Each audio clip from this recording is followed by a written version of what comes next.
Hello everyone, welcome to a new video of Computer Science NIOS Senior Secondary course. Today we are going to discuss about two questions of array. Very basic questions, how to find the sum of the array elements and find the maximum of elements in the array. Before going to the video, I would like you to subscribe to the channel, give it a thumbs up if you liked the content and share it with your friends. Let's begin.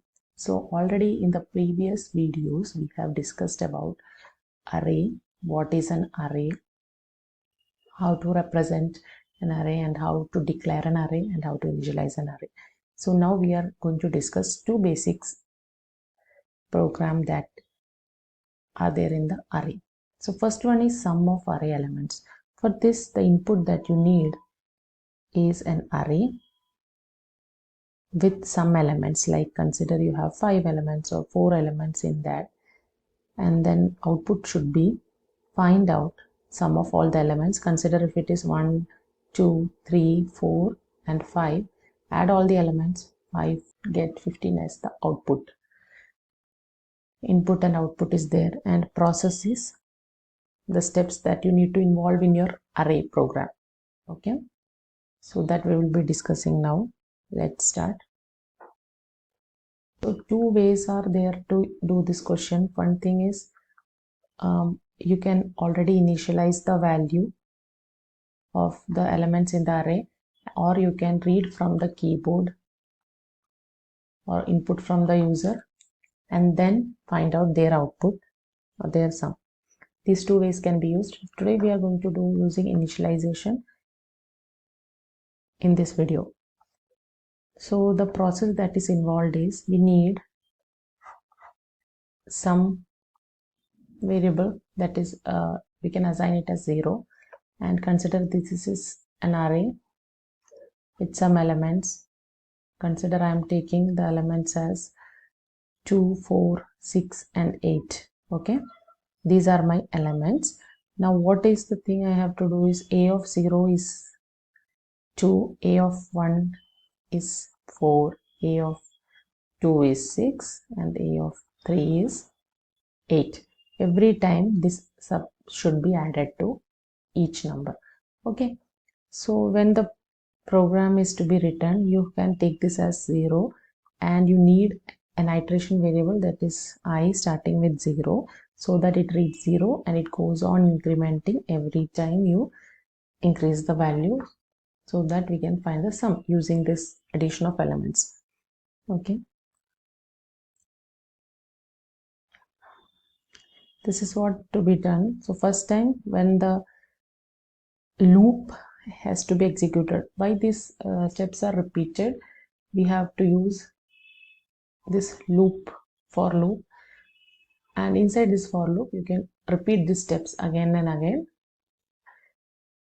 and the sum is 0, I is equal to 0. So first it will be at this place, after the iteration it will go to this, and the sum gets added to this. Sum is equal to sum, the old sum, plus your array element, whatever it is, a of I you can give here. Okay, so this is how it works. And after each turn it repeatedly adds the sum, and at the end you will get the final sum of the array elements. Okay, we can check this using a basic program, like let's have a dry run for this.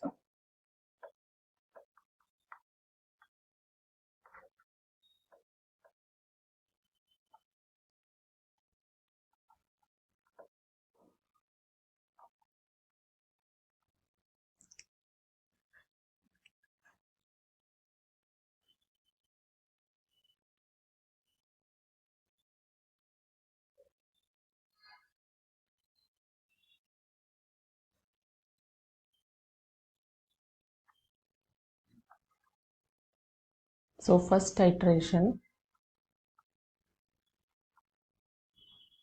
here you have got sum is equal to 0, I is equal to 0, so a of I will be a of 0, that is 2, and sum you have to do sum, old sum plus a of I. That means you have the value of sum here, and then add the value of the array element, and then add both of them, give it to the variable sum, and sum will store the new value. So in this case I is equal to 0, so sum is equal to old sum is 0 and the new value of a of I is 2. So you will have 2 as the result of sum. Okay, the second iteration, that means after the loop goes to the second option, you will have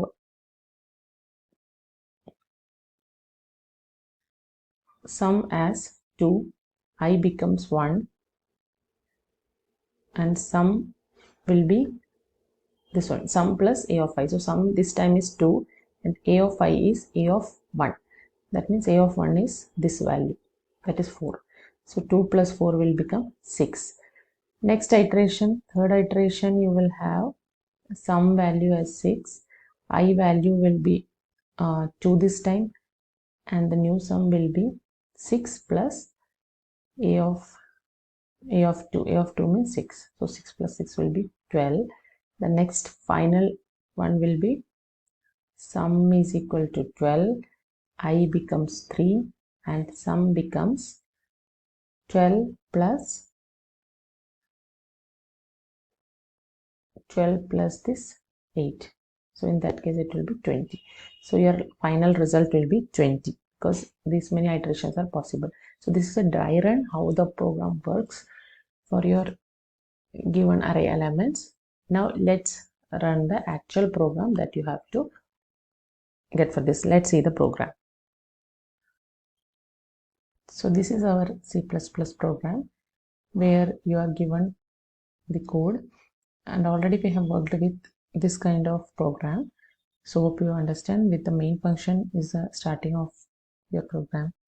So here you can see int a of 4, that means 4 elements are there and the name of array is a, and you have got elements like 2, 4, 6 and 8 are the elements which we have initialized already. This process can be changed by taking input from the user, like use the cin for taking the input from the user. Inside a loop you have to do this because the step has to be repeated. That also we will see in the later program. Next one is int sum is 0 and I is a variable that can be initialized as 0 here itself, or you can do it here. This is because we have already discussed about the dry run of the program. Okay, now this cout is used for simply displaying a message for your program, that is it is for finding the sum of array or sum of elements of array. Next one is for loop. So this is the basic step that happens, that is every time the sum is added to the array element and stored in sum, and that is the final result that has to be displayed here.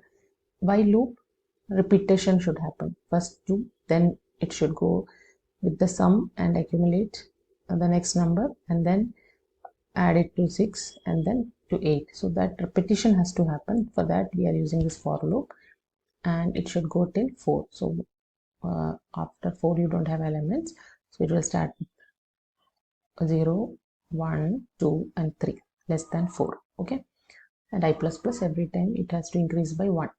So that is what happens here. Now let's run the program and see whether output is correct or not. After running the program, you can see the sum of elements is 20. So for this input, this is the output. This element's output is 20. Let's change and check again. Let it be 20, 40, 60 and 10. Okay, run the program, execute it again. We are getting some other number, 130. The program is working with the correct input and you're getting the correct output. Hope you understood this. Let's move on to the next question. Second, with some elements. Elements are 12, 93, 80, 46. Okay, these are the elements. So you have to find out which element is the maximum and here 12, 93, 80, 46. You have to find out whether the output should be 93 is the maximum number out of the given array elements. Now let's check how the input and output should look like. Input, the array with elements. Okay, 10, 20, 30, 40. So 40 should be the highest amount. This should be the output. And the process involved, how it works, we have to check. So process is like first two numbers you have to compare. Okay, 10 and 20 is there, compare it, and then what you have to do is store the maximum value out of first two numbers in your max variable. Max variable will have 20 now. Then what you have to do is you have to compare this max with the third value. Okay, third value is 20 and 30. Out of that, max will have 30 as the output. Then you have to compare this max 30 and the last number, that is 40. So then again max will have the final result as 40. So every iteration this process is happening of changing the max value. Okay, so that is what, and you have to display this output. That should happen in your program. Let's check the program, how it works. Check the program here. At the starting you are entering an array with 4 elements, and max is another variable that you have declared as integer. So initialization and declaration of array happening in this line, and then cout message is there for displaying a message that what you're going to do in your program. And that helps to go to the next line of your. Now the max variable is stored as the first variable of your array. Okay, because the first and the second has to be compared. Now after that, put everything inside the loop, because this iteration should happen every time. And in that we have started with I as 1. Why I as 1? The first element is already stored here. Now we are going to check with the second. So second element will be stored in the location a of 1. That's why it starts with 1. Now check, a condition has to be checked, that array of 1, that means array of 1 is your second element is greater than your max variable or not. If it is more, that means which is more, if max already stored value of array of 0 is there, if the other value becomes more, store it in the max variable again. That means make the change, repeat the step. It will go to the third number, again compare with your max variable a of 2, and then store it in max. Okay, the same way, this after the whole iteration is done, the final value or the maximum value will be there in max variable, and display the variable. Okay, let's run the program. After executing, you will find that out of the elements 12, 94, 680 and 88, 680 is the maximum. If you want to change this, change a number 7, I'm changing it to 400, 700, in that range again. So output is working. 2 outputs we have checked. Try out this program. If you find the video useful to you, please don't forget to give it a like, so that it helps me make such videos, more videos. Subscribe to the channel and share it with your friends. Thank you for watching. See you in the next video.